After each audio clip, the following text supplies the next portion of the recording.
प्यारे बच्चों, आप सभी का स्वागत है आपके अपने YouTube channel math magic with Aman sir पर। आज की क्लास में हम लोग ज्योमेट्री के क्वेश्चन नंबर 50 से आगे कंटिन्यू करेंगे। इससे पहले हम लोग क्वेश्चन नंबर 49 तक कंप्लीट कर चुके हैं। ठीक, ये हम लोगों का क्या है, एसएससी सीजीएल 2023 जो प्री का पेपर हुआ था उसको हम लोग सॉल्व कर रहे हैं। किस चीज़ को ध्यान में रखते हुए, क्योंकि 2025 में सीजीएल प्री होने वाला है। आपके पास 3 महीने का टाइम है, लगभग 90 दिन का, तब तक हम लोग इसको कंप्लीट कर लेंगे। तो आइए देखते हैं अपने सवालों को। क्वेश्चन हमारा क्या दिया गया है, in a triangle ABC DE समांतर है बीसी के, where D is a point on AB and E is a point on AC. If DE divide the area of triangle ABC into 2 equal part, then BD is to AB is equal to, हमें बताना है। ठीक है ना। सवाल में क्या कहा गया है, सवाल में बोला गया है कि एक ट्रायंगल में डीई बीसी के समांतर है, डी ए बी पर एक बिंदु है और ई ए सी पर एक बिंदु है। डीई त्रिभुज ए बी सी के क्षेत्रफल को दो बराबर भागों में डिवाइड कर रहा है। टू इक्वली पार्ट में क्या कर रहा है, डिवाइड कर रहा है। तो हमें बताना है D B is to A B किसके बराबर होगा। तो आइए हम लोग सवाल, सबसे पहले फिगर को बनाना पड़ेगा। चित्र बनाते हैं, एक ट्रायंगल का हम लोग निर्माण करते हैं। ये है हमारा त्रिभुज, ठीक, इसका नाम ए है और ये है हमारा बी और ये क्या है, सी है। ठीक, ये हमारा ट्रायंगल हो गया एबीसी। यहाँ पे कहा गया है डी जो है ए बी पर एक बिंदु है, ए बी पर एक बिंदु क्या है, डी है। तो हम क्या करते हैं, यहाँ पे कोई बिंदु है हमारा डी, ए बी पर बिंदु डी है, यहाँ पे डी है। फिर आगे क्या कहा है, ई ए सी पर एक बिंदु है, यहाँ पे ए सी पर कोई बिंदु क्या है, ये है। क्लियर। फिर आगे कहा है डी, अब जब डी को हम लोग मिला देंगे तो ये डी जो है वो समांतर है किसके, बीसी के। ठीक है ना, डी पैरेलल टू बीसी। हमें आगे कहा गया है कि अब ये ट्रायंगल हमारे पास, बड़ा वाला ट्रायंगल दो भागों में बढ़ गया, एक छोटा ट्रायंगल और ये एक हमारा ये बन गया। ठीक, कहा है दोनों का एरिया इक्वल है, दोनों को समान एरिया में ये रेखा बांट रही है। अब देखो, हमें अनुपात बताना है, तो इसका मतलब हमें एग्जैक्ट वैल्यू से कोई मतलब नहीं है। हमें यहाँ पे क्या बताना है, रेशियो बताना है। जब रेशियो बताना है तो हम लोग अपने मन से कुछ भी मान लेंगे। सपोज दैट कहा है दोनों त्रिभुज इसका और इसका क्षेत्रफल बराबर है, तो हम इसके क्षेत्रफल को 1 यूनिट मानते हैं, इसके क्षेत्रफल को भी 1 यूनिट मानना पड़ेगा। अगर इसका क्षेत्रफल 1 है, इसका 1 है, तो इस पूरे बड़े वाले त्रिभुज का क्षेत्रफल कितना हो जाएगा, इस पूरे त्रिभुज का क्षेत्रफल हो जाएगा 2 यूनिट। क्लियर है, 2 यूनिट हो जाएगा। सही है। अब आप सबको पता है, हमें बताना क्या है, डीबी और AB का अनुपात। DB यानी कि यहां से यहां तक और इस पूरे रेखा का अनुपात बताना है। तो सबसे पहले हम ये रेखा निकालते हैं। ठीक, अगर हमें पता है इसका क्षेत्रफल 1 है, अब इस पूरे बड़े त्रिभुज का क्षेत्रफल क्या है, 2 है। तो अगर हमें क्षेत्रफल पता है और हमें भुजा का अनुपात बनाना है तो क्या होता है, हम लोग क्या करते हैं, क्षेत्रफल का अंडर रूट ले लेते हैं। ठीक, तो क्या कर लेंगे हम लोग, क्षेत्रफल का अंडर रूट ले लेंगे। तो क्षेत्रफल का अंडर रूट क्या हो जाएगा, इस छोटे त्रिभुज का क्षेत्रफल 1 है, 1 का अंडर रूट 1 आ जाएगा, यानी कि यहां से यहां तक भुजा की लंबाई 1 आ गई। इस पूरे भुजा की लंबाई कितनी हो जाएगी, ए से बी तक, ए से बी तक कितना हो जाएगा, क्योंकि ए से बी तक इस बड़े वाले त्रिभुज का क्षेत्रफल 2 है, तो इसका मान कितना हो जाएगा, √2 हो जाएगा। ठीक, √2 हो जाएगा। अब देखो, हमें अनुपात बताना है किसका किसका, किसका किसका अनुपात बताना है, बीडी से एबी का, सॉरी, अच्छा हमें क्या बताना था, तो बीडी अनुपात एबी, बी और डी, ये बी और डी अनुपात ए और बी बताना है। बी और डी कितना हो जाएगा, अगर ये 1 है, ये √2 है, तो ये कितना हो जाएगा, √2 - 1। ये कितना हो जाएगा आपका, √2 - 1, यानी कि डी से बी तक की दूरी √2 - 1 हो गई। और क्या है, और ए से बी तक की दूरी कितना है, √2 है। ए से बी तक की दूरी कितना है, √2 है। तो हमें इन्हीं दोनों का अनुपात बताना था, तो अनुपात हमारा क्या हो जाएगा, √2 अनुपात किसका था, DB अनुपात AB। तो कितना हो जाएगा, DOB कितना आ गया, √2 - 1, √2 - 1 अनुपात AB कितना है, पूरा आपका √2 है, AB कितना है आपका √2 है। तो यही हमारा क्या बन जाएगा, आंसर बन जाएगा। ठीक, तो ये आपका फोर्थ ऑप्शन करेक्ट हो जाएगा। ठीक है ना। हमने क्या बताया कि इसमें हमें इसका कोई निश्चित मान हो ये जरूरी नहीं है, क्योंकि हमें अनुपात बताना है। अगर यहाँ पे कोई वैल्यू पूछी होती तो निश्चित रूप से सवाल में कुछ ना कुछ और दिया गया होता। एक बार फिर से समझते हैं। हमने क्या बताया, एक त्रिभुज है, त्रिभुज में एक रेखा DE है जो कि BC के समांतर है। सवाल में कहा गया है DE त्रिभुज ABC को 2 बराबर भागों में बांटता है, यानी कि अगर इस त्रिभुज के क्षेत्रफल को हम 1 यूनिट मानते हैं तो इसको भी हमें 1 यूनिट मानना पड़ेगा। और इस बड़े वाले त्रिभुज का क्षेत्रफल कितना हो जाएगा, 1 + 1 कितना हो जाएगा, 2 हो जाएगा, 2 यूनिट हो गया। हमने क्या बताया, जब हमें किसी त्रिभुज का एरिया पता है, क्योंकि ये ट्रायंगल और ये पूरा बड़ा वाला ट्रायंगल, ये छोटा वाला ADE और ABC, ये बड़ा वाला ट्रायंगल दोनों क्या है, एक दूसरे के समरूप हो जाएंगे। और जब समरूप हो जाएंगे तो जो क्षेत्रफल का अनुपात है उसका अगर हम अंडर रूट कर देंगे तो हमारा क्या हो जाएगा, भुजा का अनुपात आ जाएगा। तो 1 का अंडर रूट 1 हो जाएगा, यानी कि A से D तक भुजा कितनी हो गई, 1 हो गई। और पूरा A से B तक कितना है, 2 है, तो 2 का रूट कर देंगे तो A से B तक भुजा कितना हो गई, √2 हो गया। ठीक, तो हमने क्या किया, ये 1 है तो इतना, ये कितना बचेगा, ये पूरा √2 है तो √2 - 1 बचा। अनुपात में बताना था D से B का, तो D से B √2 - 1 हो गया, A से B कितना हो गया, √2 हो गया। क्लियर। आगे बढ़े अगले सवाल पे। Question number 51। दी गई आकृति में एक वृत्त का व्यास AB और जीवा CD है, सॉरी CD P पर मिलती है, चित्र में दिखाया गया है। PT T पर वृत्त की स्पर्श रेखा है, यदि CD 8, PD 10 और PB 8 हो तो AB ज्ञात करना है। हमें A से B तक की दूरी बताना है, ये वाली दूरी यहां से यहां तक बताना है। ठीक, कोई दिक्कत नहीं है। अब देखिए, क्योंकि अगर हम इसको पकड़ें, ये PT, ये क्या है, ये टेंजेंट है, और P और C क्या है, ये सीकेंट है। ठीक है ना, मतलब छेदक रेखा है। ये स्पर्श रेखा है, मतलब टेंजेंट है। अब ये क्या है, ये सीकेंट है, मतलब छेदक रेखा है। अब देखो क्या होता है, इसका स्क्वायर बराबर इतना और गुणे इतना होता है। ठीक, एक बार हम इसके साथ इसको लेंगे और एक बार इस रेखा के साथ इस रेखा को ले लेंगे। ठीक है ना, क्योंकि दोनों में ये देखो P और T स्क्वायर बराबर क्या हो जाएगा, सॉरी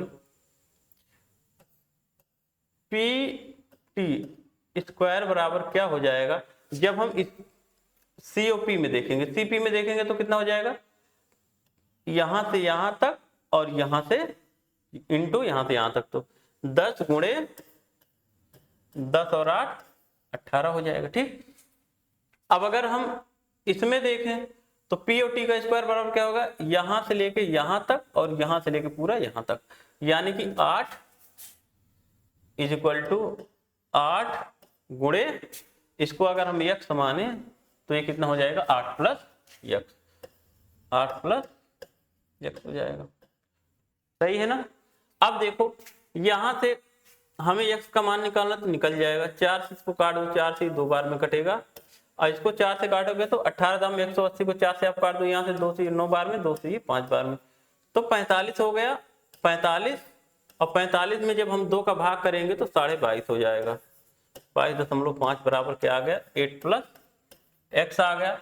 तो यहाँ से x की वैल्यू क्या हो जाएगी, 22 में से 8 घटा दो तो कितना बचेगा, 14.5। तो हमारा आंसर क्या बना, 14.5 सेंटीमीटर। तो हमारा क्या आंसर हो जाएगा, ये वाला हो जाए। क्लियर है। आगे बढ़े अगले सवाल पे।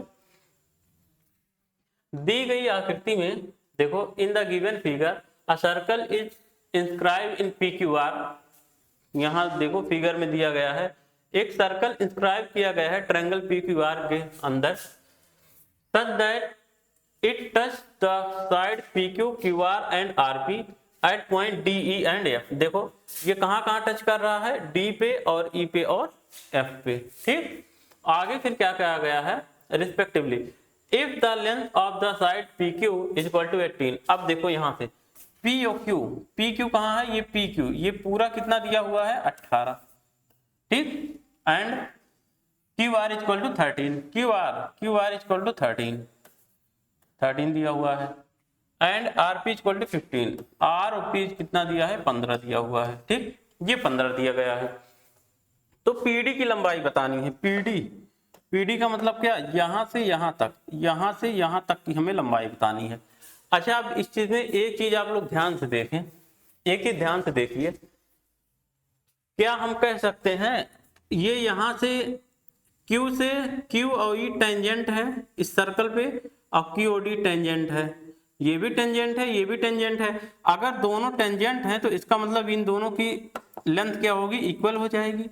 मतलब अगर हम इसको x माने तो ये भी लेंथ x हो जाएगी, Q से D तक x और Q से E तक है।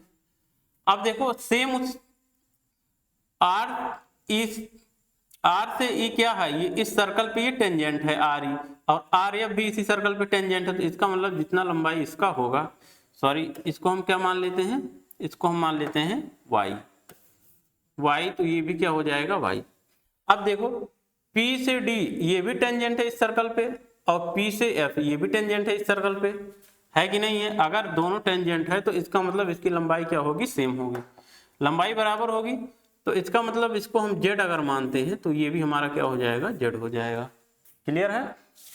अब देखिए अगर हम इस पूरी लंबाई को जोड़ लें तो x हमारा 2 बार, y 2 बार और z 2 बार, इसका मतलब क्या हो जाएगा 2x plus y plus z हो जाएगा, इज इक्वल टू क्या आएगा 15 प्लस 18 प्लस 13, 15 और 13 28, 10 38 8 46, कितना हो गया 46। यानी कि यहां से x plus y plus z क्या आ जाएगा आपका, x plus y plus z is equal to 23। x plus y plus z equal to कितना आ गया, 23 आ गया। क्लियर है इतनी बात। अब आगे देखिए हमें क्या बताना है, हमें ये दूरी बताना है, हमें z का मान बताना है। हमें क्या बताना है, z का मान। z का मान अगर हमें बताना है तो हम क्या करें, x प्लस वाई की वैल्यू अगर रख दें तो z हमारा निकल आएगा। अगर हमें x प्लस वाई पता चल जाए, x प्लस वाई पता कैसे चलेगा, देखो ये x है ये y है, तो x प्लस वाई ये पूरी रेखा बन गई। x प्लस वाई कितना है 13 है, यानी कि x प्लस वाई 13 है, 13 उधर जाएगा तो 23 में से घट जाएगा, तो z बराबर कितना आ जाएगा आपका, z बराबर क्या आ जाएगा 23 माइनस 13 इज इक्वल टू 10। यानी कि z का मान क्या है, PD, यही z है PD के बराबर, PD भी उतना है और PF भी उतना है, तो z का मान कितना आ गया 10 आ गया। ठीक, तो हमारा आंसर क्या हो गया 10 हो गया। क्लियर है, समझ में आ गई बात। आगे बढ़े बाबू अगले सवाल पे, चलिए आते हैं क्वेश्चन नंबर 53 पे।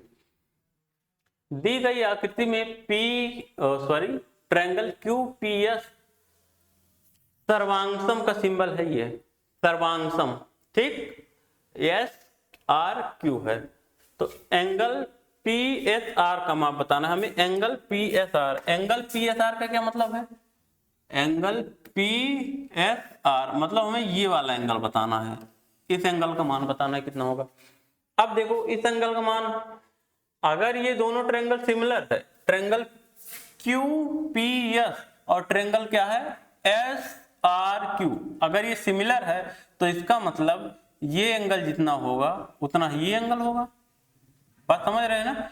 अगर दोनों ट्रायंगल सिमिलर हैं तो इनका हर एंगल सेम होगा और हर साइड सेम होगी, ठीक है ना। सॉरी सिमिलर, सर्वांगसम से समझ में आता है सारे अंग समान होंगे, यानी कि जितना एंगल इसका होगा उतना एंगल इसका होगा। तो सबसे पहले यहां से 2x प्लस 12 106 के बराबर होगा। मतलब क्या है, मतलब ये वाला एंगल जो है हमारा, ये एंगल कितना है 106, 106 है। अब देखो अगर ये 106 है, ये 52 है, तो ये वाला हमारा एंगल निकल जाएगा, क्योंकि तीनों एंगल का सम कितना होगा 180 डिग्री होगा। तो 50 तो 150, 2 52 और 6 58, यानी कि 158 इन दोनों का मान है। तो ये एंगल कितना बचा, 180 में से 158 निकाल दो, 180 में से 158 को आप घटा दो तो कितना बचेगा 22 डिग्री। ये वाला एंगल आपका कितना होगा 22 डिग्री। लेकिन हमें ये वाला एंगल भी निकालना पड़ेगा, क्योंकि हमें पूरा बताना है, तो उसको भी निकाल लेते हैं। कैसे निकालेंगे, देखो अब यहां देखो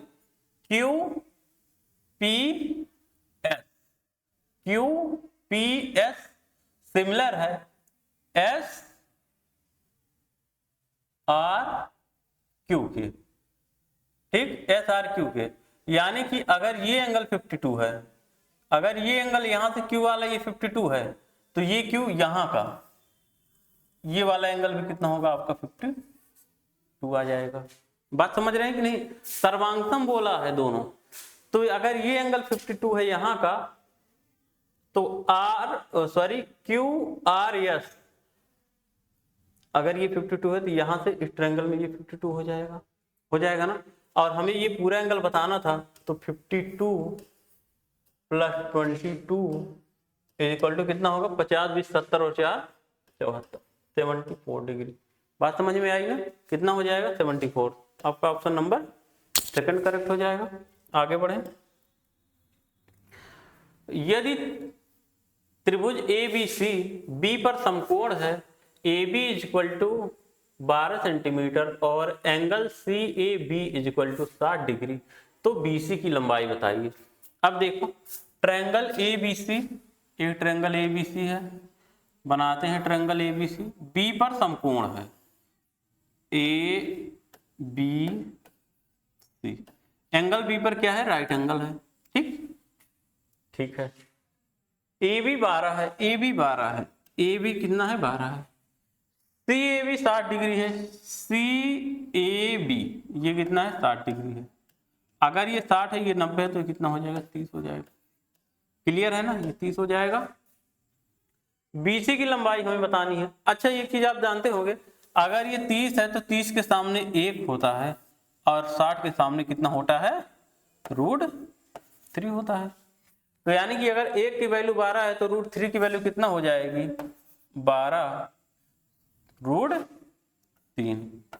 12 रूट कितना हो जाएगा? 3 हो जाएगा। सवाल का आंसर हमारे कितना हो जाएगा? 12√3। BC का मान पूछा था, BC निकल गया।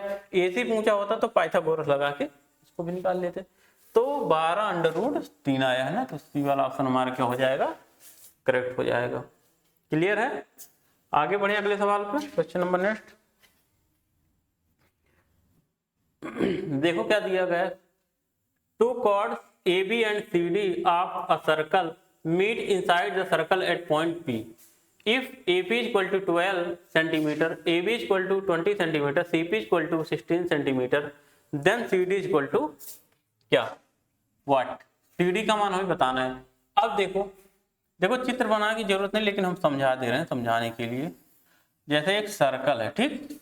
एक क्या है? सर्कल है। सर्कल की दो कॉर्ड है AB और CD। एक कॉर्ड है AB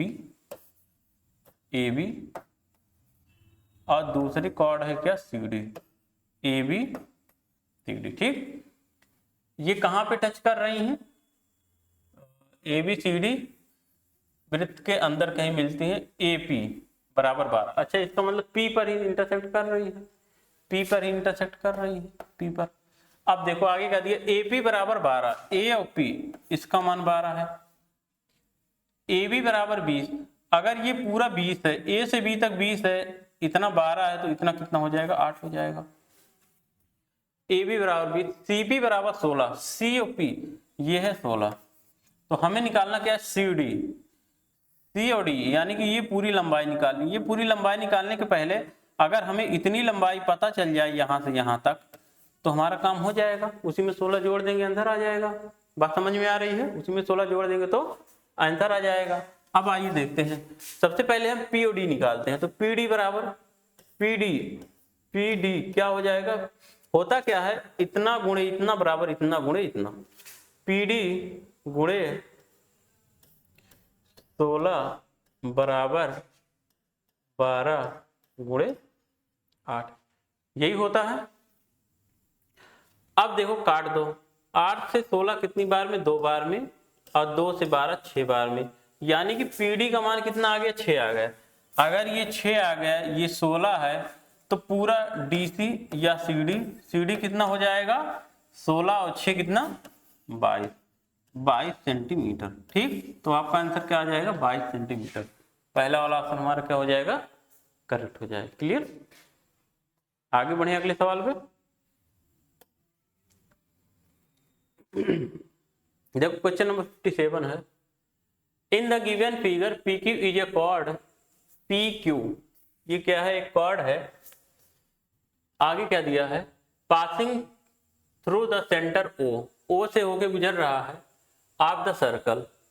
calculate angle P Q S, angle P Q S, angle P Q S, ये इस एंगल का हमें मान बताना है, एंगल पी क्यू एस।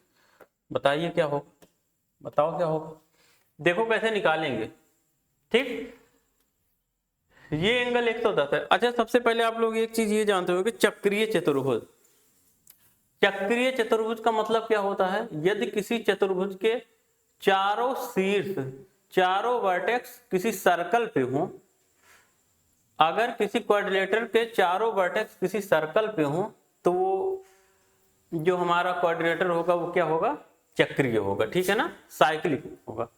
अब देखो, और चक्रीय चतुर्भुज की खासियत क्या है कि आमने सामने के एंगल का सम जो होता है वो 180 डिग्री का होता है। इसका मतलब ये और ये, इन दोनों का सम 180 डिग्री होगा, होगा ना। चलिए, 110 है तो ये कितना हो जाएगा? 70, 70 हो गया।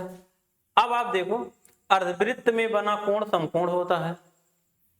अर्धवृत्त में बना कोण क्या होता है? समकोण होता है। ये हो गई डायमीटर, ये पी क्यू, ये कॉर्ड भी है, ये डायमीटर भी है, क्योंकि सेंटर से जा रही है। और जो रेखा सेंटर से होकर जाती है वही क्या होती है? हमारी डायमीटर होती है, ठीक। तो ये पी क्यू क्या है? आपका डायमीटर है।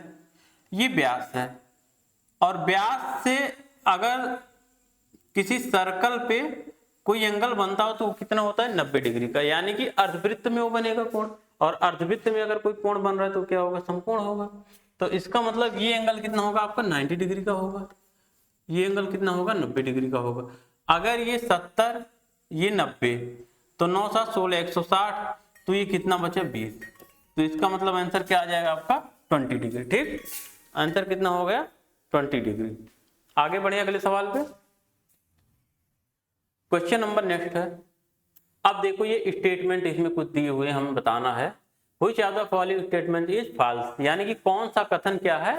असत्य है, गलत है। पहला दिया है, दो त्रिभुज सर्वांगसम होते हैं यदि त्रिभुज की आयाम, ये आयाम होगा, shape, size and shape of the triangle may और मे नॉट बी इक्वल। अच्छा, अगर ऐसा होगा तो क्या दोनों सर्वांगसम होंगे? नहीं होंगे, क्योंकि शेप और साइज दोनों इक्वल होना चाहिए। सर्वांगसमता का नियम ही यही है कि शेप और साइज दोनों क्या होना चाहिए? इक्वल होना चाहिए। लेकिन यहां पे क्या लिखा है? मे नॉट बी इक्वल, मतलब इक्वल नहीं होगा, और हो भी सकता, नहीं भी हो सकता है। इसका मतलब क्या है? ये स्टेटमेंट गलत है। होगा ये तो कंपल्सरी है। आगे देखते हैं सेकंड वाला। साइड एंगल साइड और साइड साइड साइड दोनों त्रिभुज सर्वांगसम की शर्तें हैं, ये तो सही बात है। दो कोण और उनकी समलिखित भुजा दूसरे त्रिभुज के कोणों और उनकी सम्मिलित भुजा के बराबर हो तो त्रिभुज सर्वांगसम होते हैं। अब देखो, इसमें क्या कहा है? दो कोण, जैसे कोई ट्रायंगल है, यहां पे देखिए अभी समझ में आ जाएगा। कोई ट्रायंगल है, इसके दो एंगल और इस एंगल को बनाने वाली एक कॉमन भुजा, जैसे एंगल ये है और एंगल ये है, ये एंगल और ये जो भुजा है, अगर ये सेम होगा तो क्या त्रिभुज क्या हो जाएगा? सर्वांगसम हो जाएगा। तो त्रिभुज क्या हो जाएगा?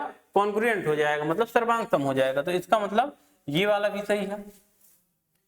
तीसरा, यदि दो त्रिभुज, इसको हम लोग क्या बोलते हैं? एंगल साइड एंगल, ठीक है ना, इसको एंगल साइड एंगल बोलते हैं। अगला देखें, if two triangles are congruent then one of them can be superimposed of the other triangle. क्या ये सही है? यदि दो त्रिभुज सर्वांगसम है तो उनमें से एक को दूसरे त्रिभुज पर अध्यारोपित किया जा सकता है, यानी कि एक दूसरे पर ओवरलैप कर सकते हैं। बिल्कुल सही बात है। अगर दोनों का, जैसे जिस शेप में ये, इसी शेप में कोई और आकृति है तो इसके ऊपर हम उसको बैठा सकते हैं, तो मतलब ये भी बात सही है। तो आपका गलत कौन सा था? पहला वाला। आगे बढ़े अगले सवाल पे। यदि वृत्त के केंद्र से 21 सेंटीमीटर की दूरी पर एक 40 सेंटीमीटर लंबी जीवा खींची जाती है तो वृत्त की त्रिज्या सेंटीमीटर में। देखो, किसी सर्कल के केंद्र से 21 सेंटीमीटर की दूरी पर कोई ये सर्कल है, इसके सेंटर से 21 सेंटीमीटर की दूरी पर, यहां से 21 सेंटीमीटर की दूरी पर एक 40 सेंटीमीटर लंबी जीवा खींची जाती है। एक जीवा खींची जाती है जिसकी लंबाई कितना है, 40 है। अब यहां से कितनी दूरी पर, 21। आपको पता है ये यहाँ पे लंब होगा, 90 डिग्री का एंगल बनेगा। ठीक, तो हमें क्या बताना है, वृत्त की त्रिज्या यानी कि इसकी लंबाई। आपको पता है जब यहां से आप इस पे डालेंगे ये लंब, तो ये भी 20 होगा और ये भी 20 होगा।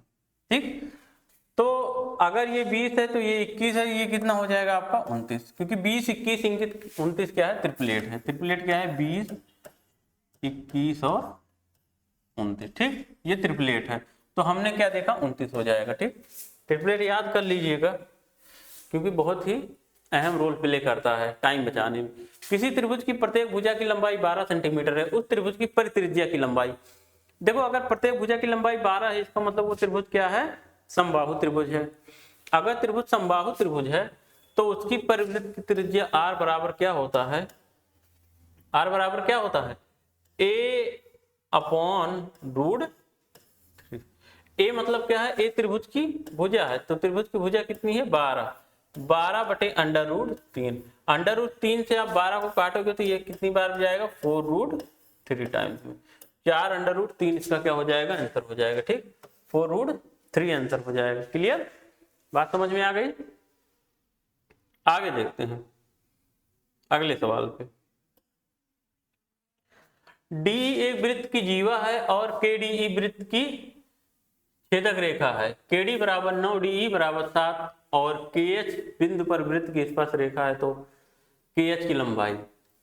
देखो DE is a cord and KDE is a secant of a circle. If KD is equal to 9, DE is equal to 7 centimeter and KH is a tangent to the circle at point H, then find KH। देखो अब देखो एक circle है, यहां आगे क्या कहा है, DE KDE is a secant, इसकी कोई एक सेकेंट है। सेकेंट मतलब क्या होता है, छेदक रेखा। KDE ठीक, ये सेकेंड हो गई। फिर कहा है KDE सेकेंड है, DE वृत्त की जीवा है, हो गया। और आगे क्या कहा है, if KD equal to 9, KD का मान कितना है, 9 है। DE इक्वल टू 7, DE का मान कितना है, 7 है। एंड क्या लिखा है, KH is a tangent to circle at point H। K से H पे यहां से एक टेंजेंट है, ये है टेंजेंट, H पे टच करता है, ये टेंजेंट है। अब देखो तो हमें KH का मान बताना है यहां से यहां तक, तो यहाँ पे टेंजेंट सेकेंड प्रॉपर्टी लग जाएगी। KH का स्क्वायर, KH को अगर हम x मान ले तो इसका मतलब x का स्क्वायर इज इक्वल टू इतना 9 इंटू ये पूरा 9 था 16, ये 16, तो x का मान कितना आ जाएगा, 3 चौके 12। ठीक, 16 9 144, 144 का अंडर रूट क्या हो जाएगा, 12 हो जाएगा। तो हमारा आंसर क्या होगा, 12 सेंटीमीटर। क्लियर है, आगे बढ़े अगले सवाल पे। 62 63 ABC में इन AB triangle ABC D is the midpoint of BC and G is the centroid. If GD is equal to 10 cm then the length of AD is, AD का हमें मान, देखो एक ट्रायंगल है ABC, चित्र बना लो, काम आसान हो जाएगा। ABC क्या कहा है, D is the mid point of BC। यहाँ BC का मिड पॉइंट क्या है, D है, मिड पॉइंट क्या है, D है। And G is the centroid, G क्या है, सेंट्रोइड है, G यहाँ कहीं पे है, ये है सेंट्रोइड। तो आपसे क्या कहा है, GD इज इक्वल टू 10। अगर G से D की लंबाई 10 है तो हमें क्या बताना है, AD यानी कि A से D तक, यानी कि ये पूरा यहां से लेके यहां तक लंबाई बताना है। अच्छा, आपको पता है सेंट्रोइड जो होता है वो इसको कितने 2:1 के रेशियो में डिवाइड करता है, 2:1, यानी कि ये ऊपर वाला 2 होता है और नीचे वाला 1। अगर 1 की वैल्यू 10 है तो 2 की वैल्यू कितनी हो जाएगी, 20। इसका मतलब ये रेखा कितने के बराबर, 20 के। और ये पूरी AD कितना, 20 + 10 = 30, 30 हो जाएगा आंसर। क्लियर है? आगे बढ़े अगले सवाल पे। 64,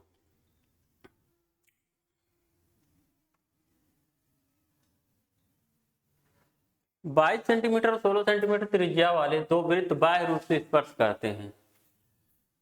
to circle with radius 22 and 16 centimetre touch each other externally, यानी कि बाहर स्पर्श करते हैं। The length of the direct common tangent, यानी कि डायरेक्ट कॉमन टेंजेंट की लंबाई बतानी है। देखो जब दो सर्कल एक्सटर्नली टच करते हैं तो जो DCT यानी कि डायरेक्ट कॉमन टेंजेंट होता है वो इक्वल टू होता है 2√R1 R2, ठीक, 2√R1 R2। 2√R1 कितना है? 22 है। R2 कितना है? R2 है 16, ठीक। तो यहां से कितना हो जाएगा? यहां से 4 बाहर आ जाएगा, 4 गुना 8, 8√22, 8√22 इसका क्या हो जाएगा? उत्तर हो जाएगा, ठीक। 8√11 नहीं आएगा, 8√22 आ रहा है, ठीक। 8√22 इसका क्या हो जाएगा? आंसर हो जाएगा। आगे बढ़े अगले सवाल पे। 65 है। If triangle ABC and triangle DEF are congruent triangles, then which of the following is false? तो कौन सा गलत है ये बताना है चारों में से। देखो क्या दिया है, the ratio of AC to DF, AC to DF कितना है? 2:1। ये क्या है? ये तो कोई बात ही नहीं है, इसको तो गलत ही कर दो, ये तो गलत ही, ये देखने में लग रहा है। फिर आगे दूसरा क्या है, the perimeter of both the triangle is equal, ये सही है। अगर कॉन्ग्रुएंट है तो पेरीमीटर क्या होगा? सेम होगा। आगे AB equal to DE and BC equal to EF। AB DE के बराबर होगा, सही है। BC DF, BC ये B और C, D और F, नहीं सॉरी BCEF सही है ये भी, इसका मतलब ये भी सही है। आगे थर्ड देखते हैं, the ratio of the angles in both the triangles is the same, ये भी सही है। एंगल का रेशियो क्या होगा? इक्वल होगा। आगे बढ़ते हैं, लास्ट क्वेश्चन है आज का। एक समबाहु त्रिभुज PQR का केंद्रक L है, यदि PQ 6 है तो PL की लंबाई बताना है। देखो समबाहु त्रिभुज है जिसका केंद्रक सेंट्रॉयड L है, ठीक।